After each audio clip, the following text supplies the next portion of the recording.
7, 6, 5, 4, 3, 2, 1. You'll never have the sacred stone. Oh, this you crazy mother. The Savachi syndrome, I'm telling you, I'm like, well, holy shit, that was crazy.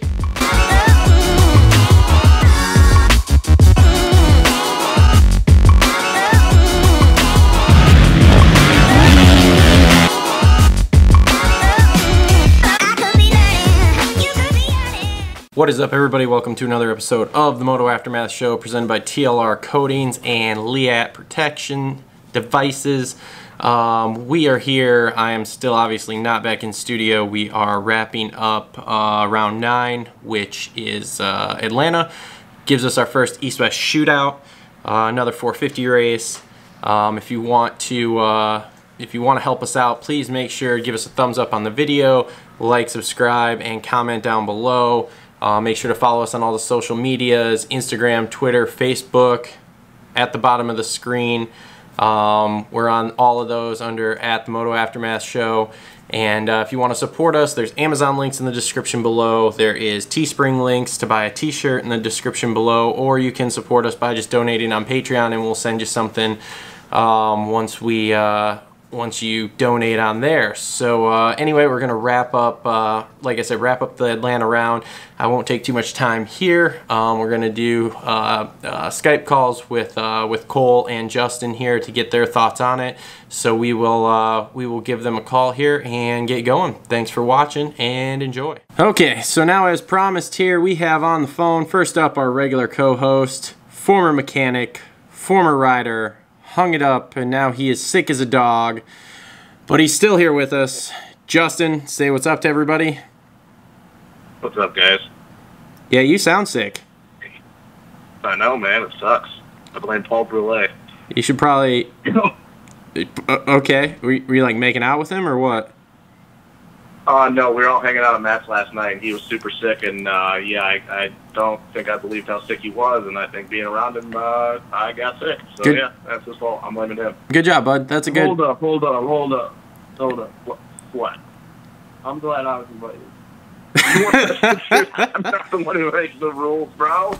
I figured you probably hanging out with a chick. I figured maybe Matt said something to you. I don't fucking know. No, Matt, he ghosted me, bro. Oh, dude, you take that up with Matt, bro. We were at his place, him and Ashley's place. You take that up with him, man. I don't make this. Oh boy. Oh boy. All right. And the other guy here on the phone here, our official Liat representative, Cole. Cole, I mean, you already started talking, so we might as well just continue, but whatever. Cole's also on the line with us. I don't need no introduction. Cole Martinez? I don't need an introduction, bro. All right. Well, whatever you say, man. Whatever you say. Ooh, That's premature. that's a hot take. Oh That's a God. hot take. All right. So now that we're past all that, That's the best fight. y'all want to talk about this track last night? I mean, we were in down there in the Mercedes-Benz Dome in Atlanta. Had a Hotlanta. I mean, we had a corkscrew sand section. That was pretty much it. Outside of that, nothing crazy. The Watson's van got broken into. What? Yeah, someone broke the window out of Watson's van. Really? That's Atlanta for you, bro. So much security at Atlanta. The racers can't get into the stadium, but somebody got into the parking and broke the window out of somebody's van. Nice. Yeah, that's an every year thing. People get their shit stolen. That's... Hey, man. You know what? That's kind of like a... Nelly. Shout out Nelly. What the fuck, dude? Jesus Christ, this is going way off the tracks here. Can you guys just talk about the tracks for a second? Well, let's get back on track. Sketchiest No pun track intended. of the year so far. What'd you say? Shittiest track? Sketchiest. Oh, I was gonna say shittiest, but okay. I mean, yeah, it was shitty too. Man, okay, you know, I come up on here for the last few weekends, and I've tried not to be critical of Dirtworks, but I even said to you guys in the group text, like right around the first qualifier and stuff, I was like, man, this track's a turd. Like, other than the beach corner and shit, and that's always one line. We know that's how it always goes in Supercross. And the whoops, which those were the gnarliest whoops we've seen in a while. Yeah, there was nothing about that track that was appealing to me. We saw it, you know, other than there was some passes going on, I just, man, that whole was just a turd. There was nothing appealing about that track. Yeah, I've seen a lot of Lee at yard sales in the whoops during practice too, from some top guys, Ferrandis, Fortner. Oh, dude. Who else took a tumble in them? AC went down, but I don't think it was in the whoops. Smith went down. Yep, Smith. Sexton might have. I don't know, dude. That like I said, that whooп section was gnarly, but yeah, I'm gonna have to say that I'm gonna have to be critical of Dirtworks on that one. That track design was just there was nothing there. I mean, once they got that 3-1 before the big triple and shit, like that got figured out real quick, and then it was just, hey, we're gonna do the same thing every lap. I mean, getting as run as it got, that separated people obviously, but yeah, that was pretty pathetic, and that's not normally the case when you go to Atlanta, as good as the dirt is, and you know they usually get pretty creative because the Mercedes-Benz Dome is freaking huge. But yeah, I think they're gonna take an L on that one, and I haven't listened to the interviews and to the press conference, but I guess a lot of dudes were kind of saying the same thing in the press conference. They were pretty disappointed with the track. Yeah, in the press conference. One thing that go ahead. Nope, you're up, Cole. Talk. Yeah, I did hear one thing that they were trying to make the tracks a lot easier and simpler this year. Yeah, was a goal of theirs, and if that's the case, they have succeeded. So. That's kind of sketchy though, man, because like, who was it? Was it Forrest Butler? Oh yeah, I think it was Forrest Butler was talking about this after Baga went down in Minneapolis on that little fucking little step up double situation. Even though I'm pretty sure he just hit false neutral, but yeah, I get why they're doing it, and they're trying to tame these down, make it a little bit easier for the back of the pack guys, the privateers and shit, but. Dude, with as close as these guys are, when you start making tracks easier, it makes it more dangerous because there's no separation. I mean, guys are getting more aggressive. We see more fucking people running. It just makes better racing for the fans, I think. Yeah, and it does, for sure. It definitely does. I mean, even when you get the freight trading situations like we did in, a lot of those races last night. But at that point, when you're all within a second of each other, it makes them more dangerous when they get cookie cutter because then guys have no choice to push the pace more than they want to, or they're just going to have to settle for where they are. So, I get what they're doing with that, but I don't know if I'm too much of a fan of that because you just see more guys get hurt that way. Was anybody else super disappointed in that sand corner? Because like when I saw it on the track map and like the corkscrew with the bridge and stuff, I thought, oh, this is going to be pretty cool. Like there'll be some moves made, and then it just kind of was nothing. Well, I mean, I think we all kind of know that most of the sand corners in Supercross all do the same thing. Especially when you do, like, what do you want to call it, a corkscrew? I looked at it more of it like a hockey puck or a hockey stick type deal, but whatever you want to call it, a 270, whatever. I don't know. You always know how that's going to go. Everybody's going to float to the outside because they're trying not to just bury it on the end. I don't know. The sand sections always turn out the same. They always do. This one I feel is a little unique because at the end of the night, if you look at it, most of the dirt toward the end of it, the actual Georgia clay, red clay, whatever you want to call it, Yep. Started pushing off the tunnel jump out into the sand section, so the sand was transferring into that dark dirt, and there's a huge wall on the outside, and it got pretty nasty. Yeah, Baggett took advantage of that. Yep, Baggett and Mooskin and Webb. I think that's one of the only spots they were making time on the track was that little section, just because they were able to tweak the lines up a little bit and how gnarly it was at the end.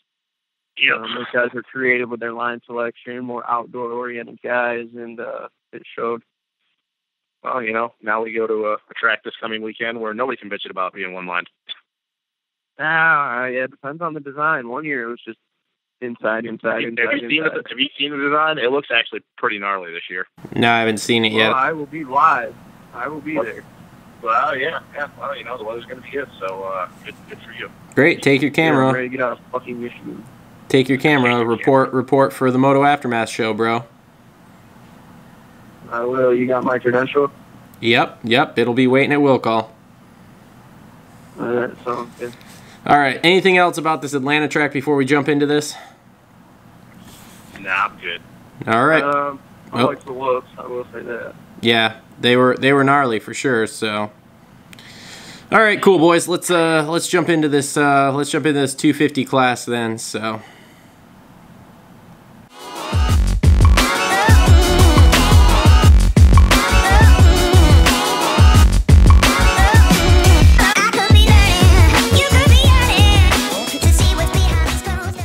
Okay, 250s here. Where do you boys want to start with this? Man, there was a lot. It's up to you guys. Be a hard place to start, but if you're making me pick, I would pick starting with that crazy LCQ. That was a wild LCQ. There were a lot of people that crashed. Yeah, like Jimmy D didn't make it. Well, he went down. Jimmy D, Mitchell, Starling, Cunningham barely made it in. Enzo Lopes didn't make it in either, did he? I don't think so. Jace Owen didn't make it. Jace Owen, yeah, dude. Owen, I think, ragged out in the heat race, or that first heat race or some shit. I think he was the one dude who was on the ground. Why they had to red flag it. With a last lap pass to put her in. Yep, Cunningham. Yeah, that was a wild LCQ, but we kind of knew going in that there was going to be at least 3 or 4 good dudes, whether they're top 10 guys or privateers not making it in would be in the shootout and stuff. So it definitely delivered, like I said, all the way down to the last lap. Osby won it. Yeah, that was a wild LCQ, but that's the one good thing about the shootouts is that unfortunately for at least one good guy, in this case more than one, somebody's not going to make it in, and yeah. Yeah, I was on the edge of my seat, especially for Jordan Bailey, because he's one of my fantasy picks. So he made it in. I figured he had a factory bike. He's got a fat salary. He should get it in. So, bro, that start though, man, from all the way to the outside, that was he almost made it work for him. Yeah, it reminded me of J-Law. I'm like, oh wait. Yeah, because that's definitely the exact connection, I think, is J-Law and Bailey. Well, I was on a J-Law fan page earlier today, and he pulled a whole shot from the way outside like that. Oh, I know. J-Law did ridiculous shit. Kind of like when he jumped the start at fucking Hangtown or whatever it was. And then just pulled over. Yeah, that was great. Anyways, we could talk about J-Law for an hour. That's a different podcast. Yeah, J-Law podcast. Talk for hours. Can we get back on schedule here? Back on track? Can we go back to Can we just, all right, so the LCQ was wild. What, the Jeeps that were basically main? Yeah. I mean, we can start there, too. Did anybody else think Sexton was going to win that heat race had we not had the red flag? No. You didn't think so? No, honestly, no. I think I'm at the point where, I'm a Chase guy, I'm a supporter and stuff, and he's definitely looked better this weekend than he did in Detroit. Obviously, he didn't make as many mental mistakes and stuff, but I think I'm at the point where I don't know what Chase has to do to get a win. I mean, this is 2 weeks in a row right now. He's put himself, even for just a heat race, just a confidence thing. Perfect situation to get a win. Like I said, even it being as small as a heat race. And he just, he can't do it. And I don't think he gets one. I do not think he gets a win this year. I think that if it's not going to be floating around the East, then we can talk about the West for a little bit of who, but I think the only other person that I can honestly see getting a win is Justin Cooper, because Jordan Smith, that wrist is bum as shit right now. Good, dude. Yeah, Smith shit the bed. Smith shit the bed last night. Period. Between crashing and everything else, like he was just. Well, like I said though, that wrist is bum. I mean, dude, that's definitely the reason why he's riding like crap. Like, yeah. And then if that wrist wouldn't have been right on his whoops in that crash, you can see it plain as day right on the video. He's landed right on that thing. Yep. What?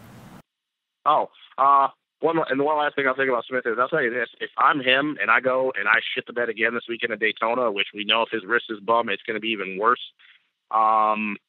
Yeah, I might be thinking about shutting her down for the rest of Supercross and get ready for outdoors, because I mean, he's fourth in the points now, and he's 29. I don't know. I don't think Daytona will be as hard on his wrist as you would think. Just because I remember Reed saying back in the day, Reed had that shoulder injury when he was battling for the title. Yeah. And the transitions and all that stuff were actually easier on it at Daytona. The only reason transitions and the whoops, the hard whoops and stuff like that. The only reason I say that for Jordan is that he tends to crash, and he crashed quite a few times in practice last year at Daytona. And that's the only reason I say that is that I think that if he's already crashed in the last 2 weeks in practice, I feel like he's probably going to crash a few more times at Daytona. And I don't know, man. I think if he has a bad race at Daytona and he gets 35 out, because he's 29 down right now, I think. If I'm KTM, I'm looking at it going, I think we just need to shut her down. Yeah, I don't think he has the shutdown switch though either. I think he's just wired to go wide open. I do too. I do too. Handle that right now. But that's exactly it. I don't think that he. Yeah, I don't know. I think that his season's already done before it even got started. I think so too. Season's over for Jordan Smith. Hot take. Yep. The season is over for Jordan Smith. Oh yeah, it's over. It's over. It's unfortunate too, but it's over. Yep. So can we talk about my dude now? Sure. Which guy? You got like 12 of them. Oh, let's talk about my boy AC here, and pretty much how he dominated like I told you he was going to, and you were wrong on this one. So suck it right there, okay. Justin. I admit it, bro. I was wrong. Good for him. He fucking won it. He's finally pulling his head out of his ass. He rode good. What else do you want me to say? It's kind of like with Eli last week. I admit when I'm wrong. He rode good. You know, he sat back behind Fortner, and what's up? I do want to bring it to you guys' attention that Fortner he wasn't in the right mindset all day. He said it on the press day. He was like, I'm here just to be points for the East. If I'm the best East guy, that's where I'm staying. And I don't think he was in the right mindset the whole race. That's because he's rattled, bro. Those guys got by him. You don't get rattled, dude. Dude, he knows he can't beat those West Coast guys. He's rattled. Oh, whatever. Whatever, dude. Whatever. I think those guys got by him, and I never thought I'd have this coming out of my mouth, but Fortner did the smart thing and backed off and looked at the big picture. I think after AC got around him and he knew that AC was willing to push the pace to win, I honestly think that, he's like, hey, I don't have him for him tonight, and I'm going to let him go. I'm not saying that AC wasn't faster, because obviously he was, but I think after AC got around him, Fortner looked at it, he's like, hey, he just wants it more tonight to me, and I'm not going to throw this championship away like I did last year just trying to prove a point. And then obviously after Dylan got around him, he really mailed it in. And he knew where Chase was, and he extended his points lead. It's not an excuse. He got beat by Dylan and AC, but I think that he did something that last year, there's nobody going to sit there and tell me that if this was last year Fortner, that he wouldn't have crashed 10 times, because all he would have been focused on is beating AC and Frenchie to prove a point, and he had blown the championship. Well, he extended his points lead. AC didn't go down, because AC was trying to... He got loose quite a few times. He got loose in the whoops, like good 3 or 4 times. Yeah, no, so am I. Who, AC? Yeah. Yeah, he did. He was trying to prove a point as well, and it worked out for him this time. He wouldn't say it out. He wouldn't say it out loud, but he went into that race to prove that he was the best guy in the lights class right now. And dude, he did it. Like, let's face it, Fortner had nothing for him. Fortner was rattled all day. Okay. Like you said, he was not in the right mindset because he was rattled. He knew these West guys were going to eat him up because, let's face it, if you look at the East versus the West Coast, the East Coast is definitely softer. Dude, there was 5 East Coast dudes in the top 10 and 5 West dudes in the top 10. What the fuck are you talking about? Dude, I'm telling you, at the very tippy top, it's softer on the East. AC and Frenchie went 1-2, and then there were 3 East guys, and then it was a mixture of West and East. Okay. Like, you can't sit there and tell me. You can't sit there and tell me that. I do want to say the West guys did a lot better than I expected. Well, AC and Frenchie did. Like, let's be real. McElrath and Nichols got smoked, and RJ was like a non-factor the whole entire day. Like, AC and Frenchie, yes, and I think that we all kind of figured that they were going to be there, but no, they did good. But let's be real. Like, AC and Frenchie were the cream of the crop, and other than that, the West dudes, like, they got smoked. It was those two, and then it was everybody else. Yeah, true. Well, I saw McElrath beat race, and I thought he was going to be a little better off, but. And he got smoked. And I thought Shane was going to get second. But he got smoked. And Nichols, I thought with the way he was riding in practice, that him and Frenchie, if they got starts. So, yeah, I don't want to hear this, the East is soft. Like, yes, AC and Frenchie went 1-2.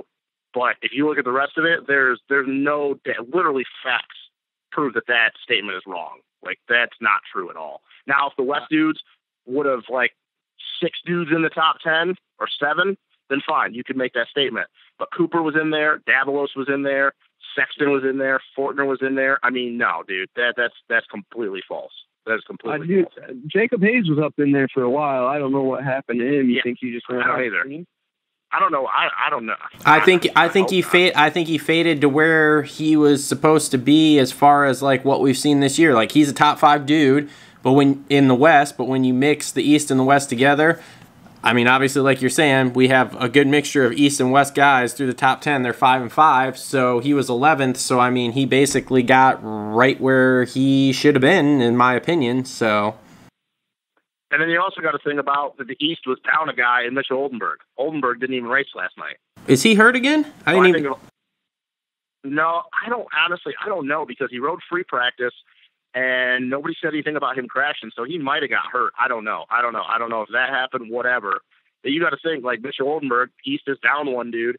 If Mitchell Oldenburg's out there, I mean, you can honestly say with his speed, if he gets a start, he's top 10. So I don't know. And then Jimmy E didn't make it in, so that's one way. I don't know.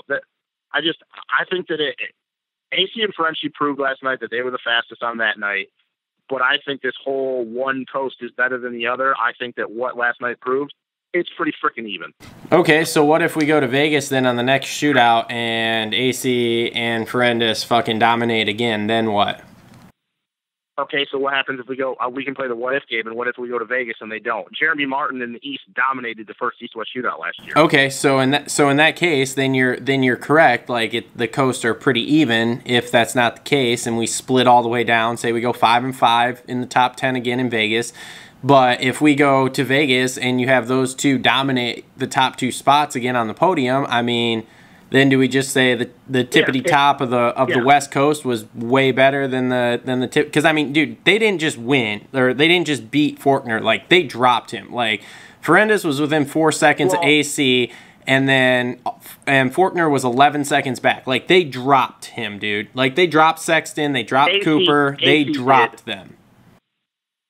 AC did, but after like we just talked about, that after AC got around Forkner mailed it in. I think that if Forkner would have tried to, how Frenchie gets around him, I can't say for certain.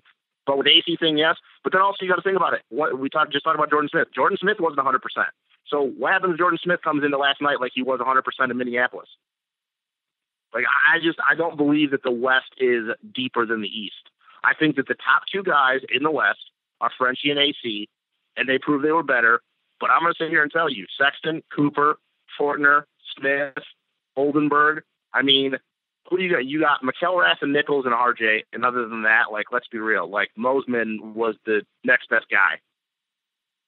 A lot of what if. Yeah, it's a lot of what if. And it's two races, and it doesn't prove anything. But, yeah, you know what? If we go to Vegas and those two are out front again, then fine. You can say that the top of the West is better than the East. But what happens if we go there and fucking Chase Sexton and Justin Cooper go 1-2? Well, then it just proves your point that like it's fairly even across the tippity top of both coasts. So, which I think it is. And Vegas, I don't think is a good indicator because I think by Vegas, I think we're going to already have our champions. For outdoors, yeah. What's that? A lot of guys are mailing it in for outdoors at Vegas. I know. Yeah, and let's be real. I think both championships are going to be locked up by then. But that's just me. What are you guys' thoughts? Let me ask you this. What are your guys' thoughts? Because I heard this brought up too, that they do 3 East-West shootouts and three Triple Crowns with them, and that kind of like determines which coast is better in that sense. You know what I mean? Or hell, even just 3 East-West. I'll let you go first on that one. Even just 3 East-West shootouts, period. I'll let you go first on that one, Cole, because they should just have the East-West shootout at A1. That'd be interesting. Start the year out with East-West shootout at A1, and then go from there. And then have another one after both coasts have done like 3 or 4 rounds. Yep. I'm still all on board of having the East-West shootout at Daytona, but that's just me. That would be cool. Somebody did bring it up on Race Day Live yesterday, though, about doing the East-West shootout with at one of the Triple Crowns, and I was like, yeah, that would be cool. Yeah, but that also could backfire real freaking quick. That might be real bad real quick if you do an East-West shootout at the Triple Crown. I don't know, man. I think those Triple Crown races, there's going to be more coming sooner rather than later, so. I don't know, man. From everything that's something Mathis and JT, it sounds like now we're getting more to the point that they're getting a lot of pushback from the teams. And the teams, they were up and down about it last year, but it now sounds like they're really up and down about it. Yeah, they just got to do some fine-tuning, I think, with it. Turnaround time, main length. Just some fine-tuning. But I think if they really want to piss people off and make it hard, do a Triple Crown at Daytona, bro. Dude, I honestly heard, and I can't remember if it was on Blair's show, somebody was saying that he had heard. Now, once again, this is a speculation thing, but he had heard that the rumor was that there was a possibility that the East-West shootout was going to be at Daytona next year. One of them. Make it a Triple Crown too. Oh my God! Now you're trying to fucking kill people. Yeah, I know.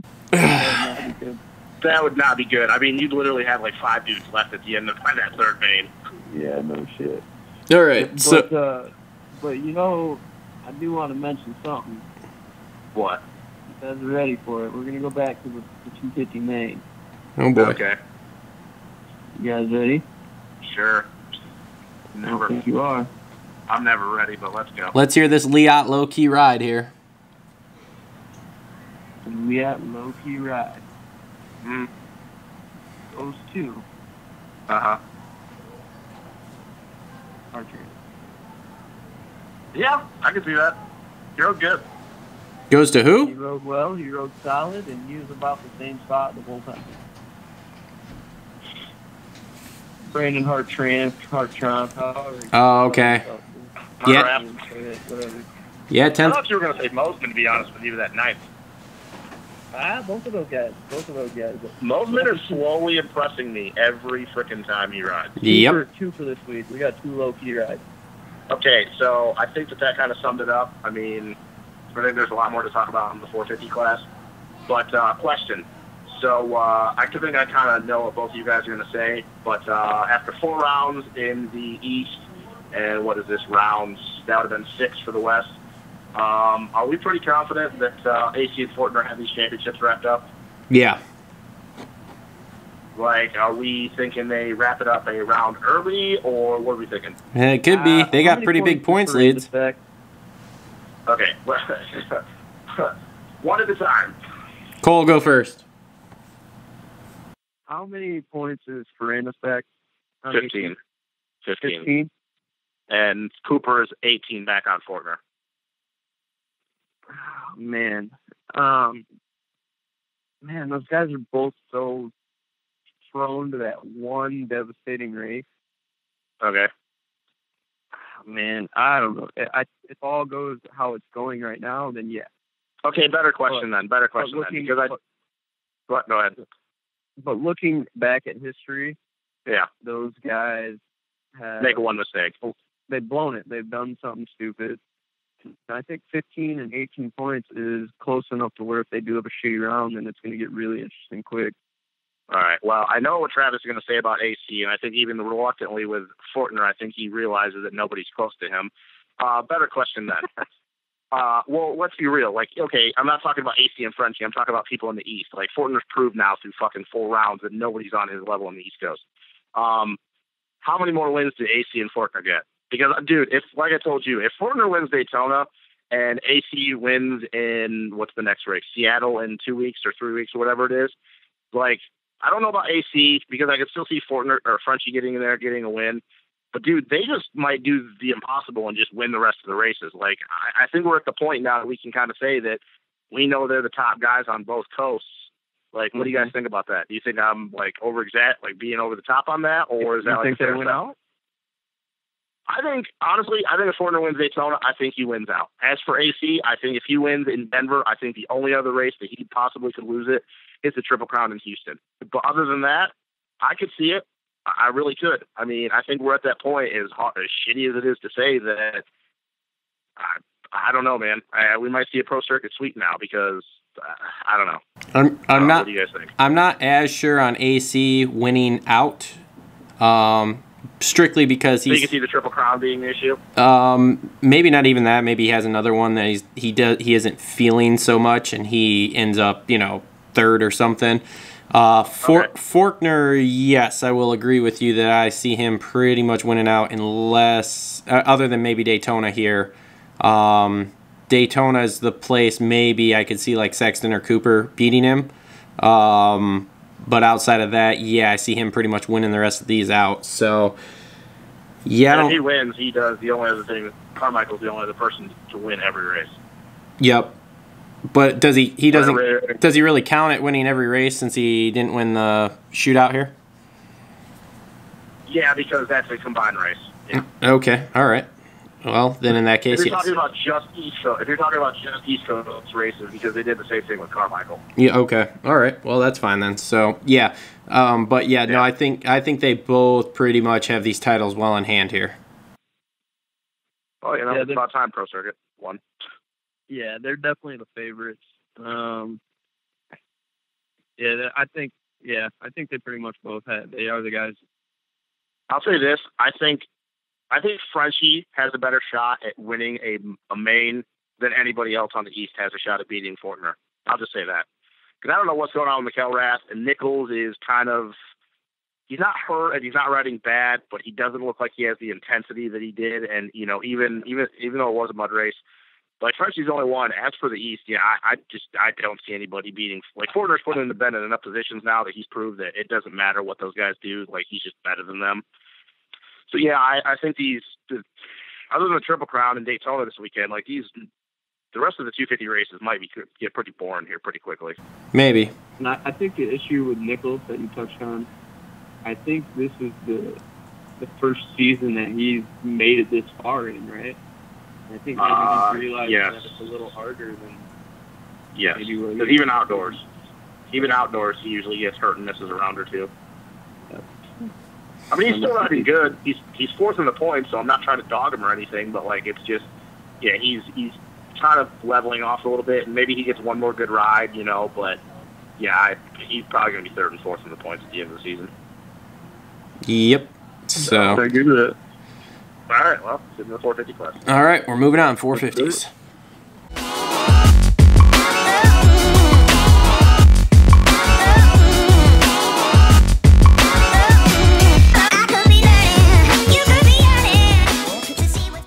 Okay, so 450s here. Of course, I don't have the results pulled up because I'm awesome at this. But I mean, do we really need results? Cooper Webb's winning this title, right?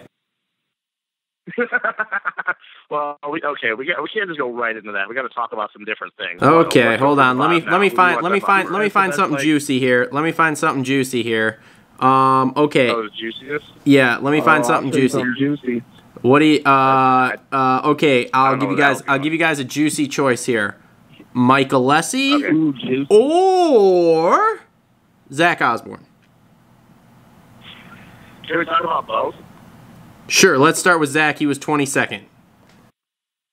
Zacko. Crasho. That's his new nickname. It's Crasho. It's not Zacko anymore. You guys can just suck my balls. How's that sound? Travis, dude, like, when are you going to admit that your boy's a dud? Dude, we haven't really... He's only been in for 3 rounds. He's been in for 3 rounds and finished one of them. Hey, when are you going to change your name to Trapo? Like, for real, bro. I don't know how much more you want to see, dude. I want to see him get healthy and come out healthy, not come out hurt. Oh, please. Whatever, dude. Like, he is who he is now. This is who he is in the 450 class. Okay, all right. He had a 250 career. He won 3 titles, but now he's a dud. Bro, he caught Hill, and he couldn't close the gap on Hill. Hill pulled away from him. And then whatever happened. Yeah, well, Hill is not a good thing to compare to because Hill has really been shit in the bed also, so, it's whatever. That's kind of my point. Hill's been shitting the bed, so if Zacko can't catch Hill, he's shitting the bed worse. He's diarrhea in the bed. Like, bro, like, I don't know what you got. I don't know what you want to see. Like, maybe he has one good ride the rest of the season, but, dude, he crashes all the time. He hits the deck. He's good in practice, which we all kind of, even I said that I figured he'd have. I figure he at least has one top of the pole by the end of the season. But, bro, he hits the deck, and that's the end of it. Like, this is who he's going to be now. Okay. All right. Well, you also called him Snack Pack and moved him all the way over to Europe, and then he came back and won 3 titles. So... Yeah, he came back, and it took him another 4 to 6 years. Here we go. After he got back. I don't want to hear it, dude. Here we go. We're not 250s anymore.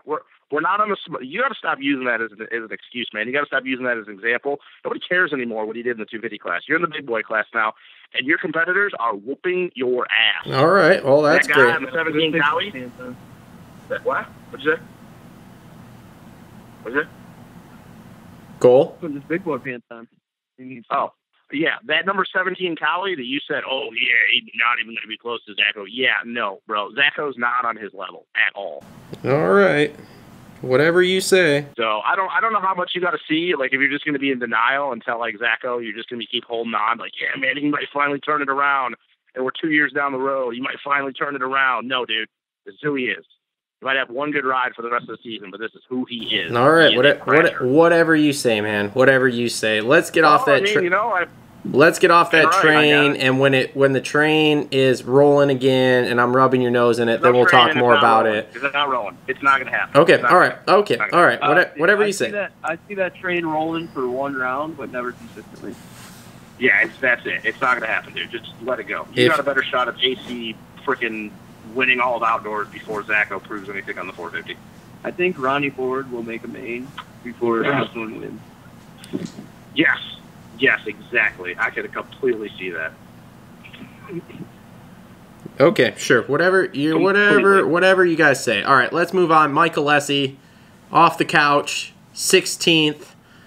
Holding people up in the whoops. Holding people up in the whoops, as per normal. Everybody up, dude. That dude is the worst lapper ever. Bro, like, I don't get it. Well, I think it's because he's ridden outdoors the last couple of years, so he's not used to getting lapped anymore. So, like, he doesn't know, like, etiquette. Dude, he's been like that his whole career. Oh, I know, man. But, like, that's just, is he colorblind? Does he not see the blue flag? Does he think it's gray? Like, what's the fucking deal? Bro, he had, like, a flashback when, like, Baggett was behind him, and he's like, dude, I can't let this guy beat me. Like, it just can't happen. His fucking deal is he whip my ass when I get back to the rig. I gotta run. I gotta hold him up for like a good fourth. Do it for Tony. Do it for Tony. Do it for Tony. Do it for Jeff. Do it for Jeff. Where's RV at? Damn it, dude. We could bring RV back. No, I will give Alessi some credit. I didn't think he was gonna make the main. I didn't think so either. I didn't think he was gonna make the main. So I will agree. I'll give him some credit, and I think that he will be good at Daytona this weekend, and then that'll be it. Yeah, I do think he'll. He did pull out a good start somehow. Yeah, somehow. Somehow he just held it on and snuck into the top 5 there. Don't understand it. It's like, dude, it's like he just automatically figured out a star. He's never been good at stars. I mean, what the hell? Jesus. Oh, okay. Let's settle down. Oh, that was sarcasm to the next level. I don't know. But I didn't know how his starts would be on the steel grate. Yeah, well, I mean, probably been practicing them in California or wherever the hell he's been in Florida. I don't know. Yeah, wherever he's been. Either way, whatever. Add some more adversity, something to talk about in the sport. Yeah, but, definitely gave us something to look at. The only thing we really can talk about is that he was just there. He was just there. He made the main, so good for him. Cool. I mean, if he makes the next 3, because I think he's only doing 3 more, then, I mean, good for him, I mean, he should. This was the guy that came in with Believe the Hype shirts on his back. Oh, I remember, man. I remember. Believe the hype. Believe the hype. Do you have one of those T-shirts? No, man, because I hated Mike. Jeff was cool. I always liked Jeff, but Mike my God, how the roles have reversed. I know, right? I like Tony now. Oh God! All right, You're off the show. Let's move on from one person who's in the way to another who's in the way. How about Chad Reed? Dude, people are gonna be pissed off at you for saying that. I don't give a shit. He was in the way in that fucking heat race. Get over it. Hey, like, man, dude, it's cool that he came out last week and Joey Savacci did. Doesn't matter. He was still in the fucking way. Nowhere. He's going over the triple. That is true. Savacci did make a fucking power move on them, like a power move. He's sitting back there going, Eli, what are you doing, bro? Just fucking running in on him, and he's just like, I don't have time for this. And Eli's dad must have been at the semi, like, respect your elders, Eli. Respect your elders. Eli got shook after Chad took him out. Eli got shook, and it was the end of it. It was just the While we're on the topic of Chad Reed, I want to point something out that pisses me off a little bit. Yes, okay. Chad Reed is great. Chad Reed is Chad Reed. He got his podium last week. Whatever. He's the old guy. Yeah. What about Justin Brayton? He shits all over Chad Reed. I know, and he's only 2 years younger than him, too. So, like, yeah, no, I get what you're saying. So that's got to fuel Brayton up a little bit. They're just arguing on Chad's balls all the way through the heat race. And Justin How old were you when Chad got his first main event win or podium or whatever, asking all of them on fucking press. Yeah, I know. Like, if I'm Brayton, I'm just like, well, I'm whooping your ass, so that's okay. Yep, exactly. Justin, how old are you? When Chad got his first podium? Yeah. When was Chad's first podium? 03? I would have been, depending on when in 03, I'd have been 12 turning 13, I think. I think I was 8 years old. Okay. What a youngin'. So yeah. Anyways, let's talk about the other. Well, we just kind of touched on him. The other disappointment. And number 3, Kawasaki, man. Dude. Like, bro. Seriously. I knew it was coming. Seriously. Shit in the bed. What the hell? Like, oh my God, Detroit, he killed everybody. He's back. He's back. And then he's not back. Okay. I don't know, dude. I thought he was on HGH. I think maybe they drug tested him and he had to get off it for a while, and then he was back on it for Detroit. Jesus Christ. Dude, how is it that you... Dude, if you don't get it lit up in the comments this week, I'm going to be super upset. Seriously, though. That's like cycling world, the biggest doping sport there is. Oh, I know. Seriously, though, like, okay. Bakers. Yeah. You know, it's kind of like a Brock Tickle. And me and Matt were talking about this. Are we just at the point that this is like... This is Eli, man. Like, I know that we know this is who he's been, but I think people just need to get to it. Like, this is just who he is. Because he hasn't had the complete meltdown this year, but yet he still only has 2 wins, and he's 22 points back now. Like, it's over with. It's over with, right? Blame the back injury, the preseason back injury. Oh, no, dude, he's fine, man. Remember, he went engaged. Like, he's going engage mode, and, like, there's not the back injury. And now when does he start claiming that again? Well, I mean, all his fans already have, so why not? So, are we? Is he done? Like, are we in agreement? Like, what do you think, Travis? Is he? Well, is this championship over? Is this championship over with? No, I'm asking you, Travis. Yeah, we're asking you. All right, hold on, I got it now. All right, so I think Eli needs to recharge his batteries. He needs to do something. Maybe he needs to get rid of his girlfriend. Dude, something, man. Coop has been hanging out with his girlfriend or something. Oh my God. Okay. Let's tone that down. But is this championship? Is this championship over with? 22 points back. It's 8 over. rounds to go. Is it done for Tomac? Right. Dude, it has to be done. 22 points back with 8 rounds to go. It has to be done. He hasn't gotten anything going. Yeah. So for him it just has to be done. Like, there's no other point to it. It just has to be done here at this point, because at this point in the last 2 years he would have had 4, 5, 6 wins racked up already. I think he had 6 wins by this time last year. 6? No, 5. Same amount as Coop. 5 wins by now last year. Something like that. So yeah, I would say it's probably off the table for him. I mean, it's not the worst deficit we've ever seen for him, but considering the fact he can't get any more. This year is different. This year is different, yes. Though. So because people were bringing that up about Dungy in 17, and they're like, well, Eli with whatever it was, 8 rounds to go around Daytona with this and this back, and okay, fine, he didn't win the championship either, but that was different. Like, that was completely different to the situation, and yeah, I mean, dude, I don't know. Like, at this point, Eli, just better hope that Denver, Seattle, and Nashville are all mud races, because yeah, he's I don't know, dude. Like, at this point, the only race that I could see him having the best shot to win is Daytona this weekend. Other than that, there's nothing that he has shown me, and I don't want people to say Detroit. There's nothing that he has shown me that's proven that anything is different than it was at the beginning of the season. I mean, dude, if he keeps riding like this, he might not even get top 3 in the points. Oh, yeah. No, yep. And what's the excuse going to be now? Like, what is it going to be? Like, is it going to be like Cole talked about, the back? What are people going to say? Because this year is different. Last year you could be like, well, he got hurt in the season. He had bike issues. Yeah, they don't have that to lean on anymore. So what's the issue going to be this year? It's got to be that people are going to point to the back or the bike, one of the two. Well, they're fucking stupid if they do. He just needs to admit that he needs to get off the big green machine and go buy it again. Well, I mean, dude, he's never going to win a Supercross championship, and so that's is what it is there. At this point, no, because he's on the downslope in his career. Okay, and I guess I was going to wait till we talked about Kenny because I guess we could go to him next. But, like, are we kind of at the point now that, I think we talked about this. Like, Kenny and Eli have always been kind of perceived as the top dogs since RV and Dunge retired.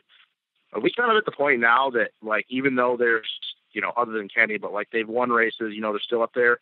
So we got a kind of a changing of the guard that they're not leaps and bounds better than these guys anymore, right? Are we at that point? I think Kenny's got bike setup problems, to be real honest with you. I don't think he's comfortable.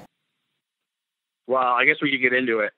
You're going with that. I think we're at the point that this is what Kenny is now. I think that when he's not feeling it, he's not going to push it. I think this is where we're at with Kenny these days. I mean, people are just waiting for Kenny to break out of those arm injuries and stuff, and he's going to happen. Plateaued, man. Like, he's proven that he can, like, his last the two chances he's had to win, like, Kufis just pulled some Houdini shit. But I think we're at the point that Kenny's gotten hurt so much that if he's not feeling it, he's not going to push the pace. Like, it's not worth it anymore. And I think that we need to accept, because all three of us on this phone call are Kenny fans, we need to accept that this is just who Kenny is now.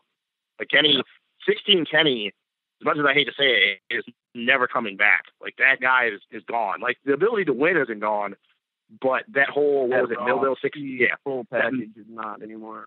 Yeah, that Millville 16 second moto where he came from, like, 35th to 1st in 3 laps, that's no more. That's not happening ever again. No, or the first 2 years, those first 2 rounds before he blew his arm out.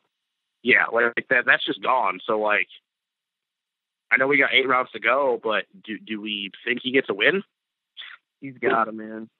But where would it be, though? What, in your guys' opinion, what whoever wants to go first, what track would be the best? I mean, I know this is different for Supercross, but we got to think about, we're going back to the West Coast, we're going back outdoors. Like, I don't think it's Daytona this weekend. No. I'm personally going to say the Triple Crown is still his best shot if he gets a start, but that's just me. Yeah, I agree with that. I've always looked for him to deliver at Daytona, and he's never delivered how I thought he was going to. No, I completely agree. What about you, Travis? Man, I don't know. I think Houston, I think, like you said, I think the Triple Crown's still his best shot to get one.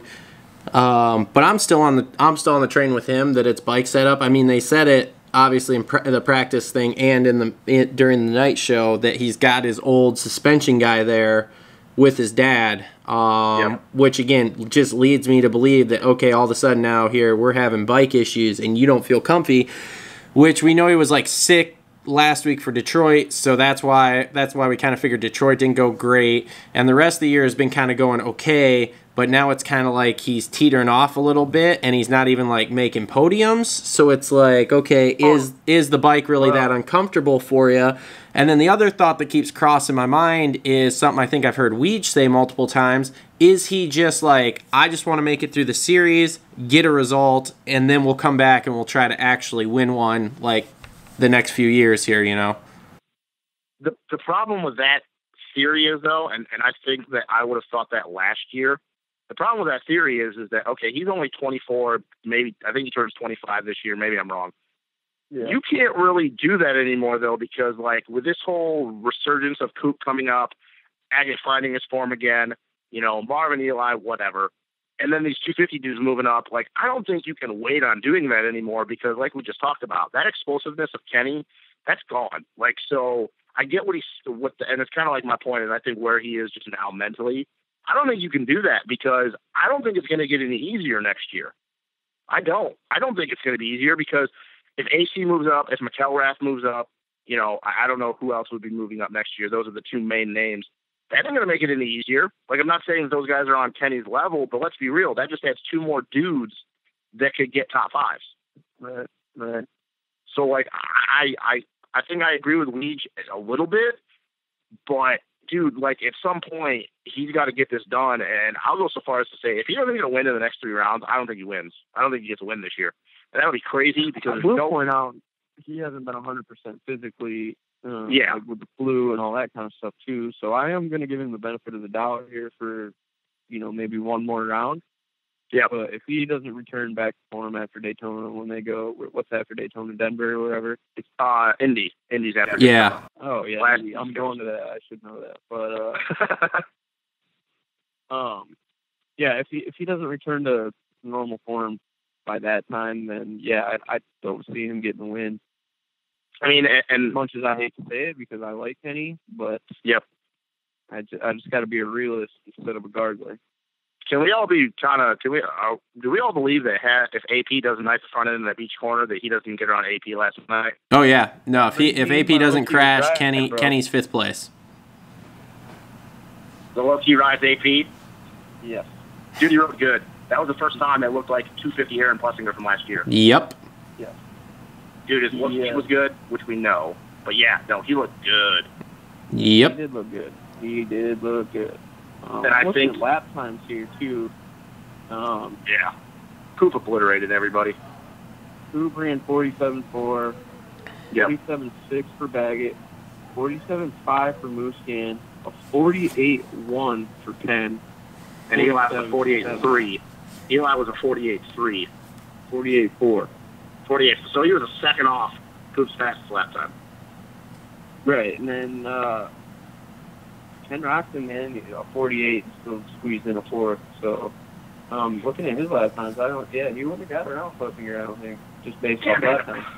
I don't know, man. Like, AP rode good, and like I said, I think this is where we are with Kenny and stuff. And, yeah, I don't know. And the KTM's, like, Jesus, dude. This whole KTM 1, 2, 3 thing is getting real old. Yeah, it is. That's why I went and bought one, bro. So, okay, so Marv is just... Huskies aren't KTMs. So Marv is just a podium guy. Baggett's an occasional podium guy who we have no idea why he's on the podium one weekend and the next weekend he doesn't finish the race. I think Marv had the speed to win that last night. You think what? I think Marv had the speed to win that last night. I think he did have the speed to win. I just think that Coop is at this point where he just has everything under control and you can't rattle him. Yeah. So I'll get into that when we get to Webb. But Mooskin, you got anything important to say about him, or he was just kind of there?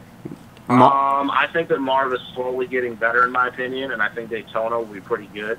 Because, I mean, we all kind of could say that maybe if Marv doesn't do what he did last year and fucking get loose, he maybe wins Daytona.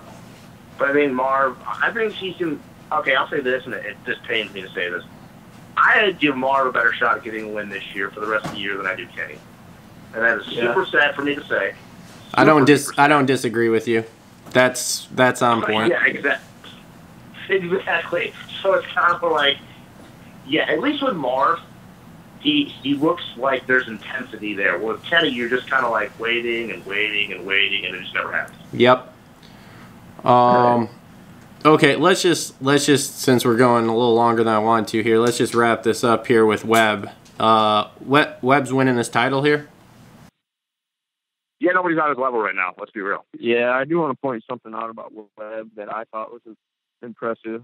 I don't know if you guys caught this or had this thought process or not, but when those guys started getting up to his back wheel, he would pull it back out, and then he would kind of slow down a little bit, dog those guys, get his heart rate down for a lap or two, let them catch back up, and then he pull it back out again. So he was managing that race and had it under control the whole thing, in my opinion. If you're able to do that, then that's game over, man. Right now he is doing what Eli should have been doing the last 2 years and winning and being consistent. And yeah, man, like I said, we got like 8 rounds to go. I'm gonna be real with you guys. I think Coop might win 4 or 5 of the next 8. I don't think anybody's on his level. Now we can talk about speed being different, but none of those other guys have really showed me anything that show me that when they're on their best day that they're matching Coop. I just don't see it. Nope, not at all. You know, no, he's on the tickle juice. This is the Cooper Webb we all thought was coming out of the 250s. It just took him a couple years to get there. You got 13 on Kenny. I think it's 17 on Marv and 22 on Eli. I mean, realistically, he could have shit races for the rest of the year and still win this title. Yep. Yeah, you can go 5th and 3rd and 2nd. Yeah. So, I guess that's all there is. I guess we might as well just get into picks for Daytona. Better it, tater chip. Go, guys. Yeah, that can happen. Okay. I'm gonna say Sexton wins Daytona. Okay. Hot take. Hot take. Very Dude, hot take. and Like picking all stars. you know what? I'm gonna give Baggett his second win of the year. Okay. All right. Ooh, What I was gonna go with. Okay, go ahead, Cole, because I think we're kind of on the same wavelength. Do you think Baggett in 450? Who wins 250s? I think Baggett on 450, bro. I Okay. think Baggett in the 450s. I really, really thought he was gonna win last night just because of his 10-minute charges that he does. Mhm.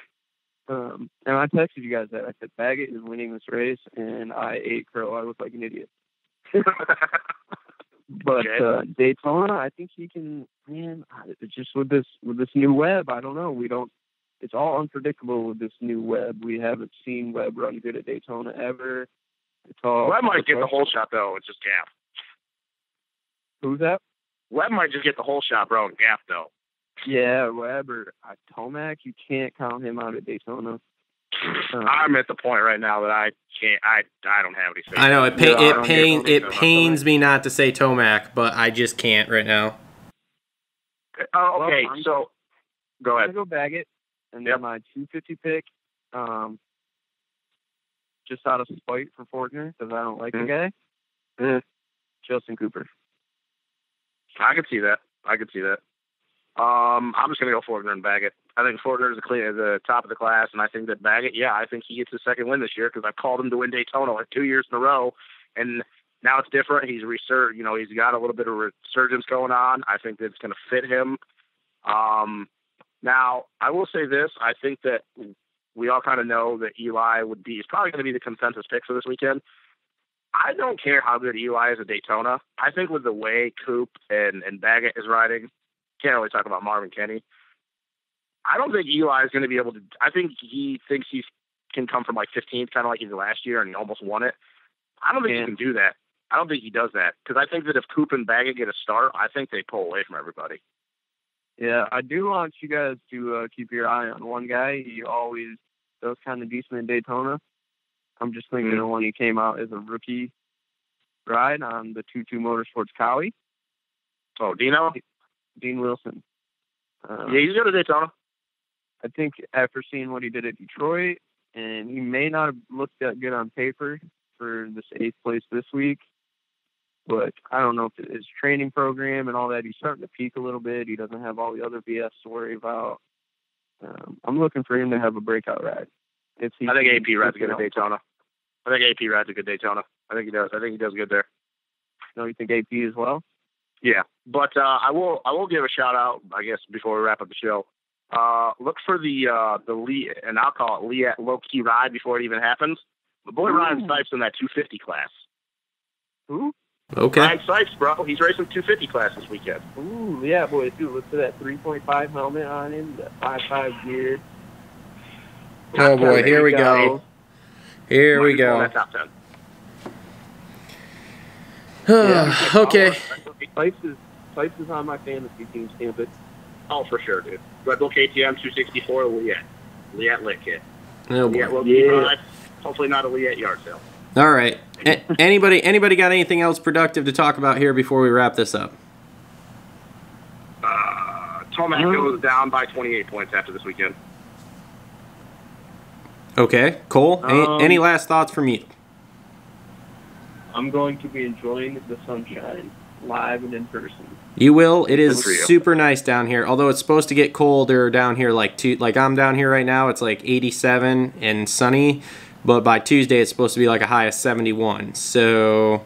Oh my God! You're not even going? What? You're not even going? No, dude. I'm coming back home on Tuesday. Jesus, 71, man. That's just terrible. You know, we're going to be 10 degrees tomorrow. Just 71. God, Yeah. I can't take it. You flying into Grand Rapids? No, dude. I fly into Kalamazoo. Yeah. So are you going to meet him there? Thought maybe I'd see you at Grand Rapids, bro. Nope. Sorry, Meet him bud. there? So going to hang out? Maybe have a meeting without you. Talk about the show. Oh, meeting? A meeting for what? We got business to talk. Yeah, dude. Oh, okay. Yes. Okay, guys. Sure. Yeah. We got lots of business to talk to. Discount code, something like that. Yeah. So comment below. Like, comment, subscribe. Would you guys like a Moto Aftermath discount code?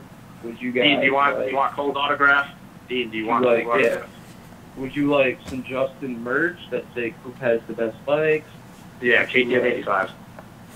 Or would you like us to do a fantasy podcast? I think that would be fun. If you would listen, comment below. Sure. Yeah, we're gonna have to figure out something to do on the off weekend in April. Probably shoot the outdoor show. Oh yeah. Well, we gotta know if Hurlings is gonna be coming over or not. Yeah. So anyway, speaking of business here, everyone's kicking.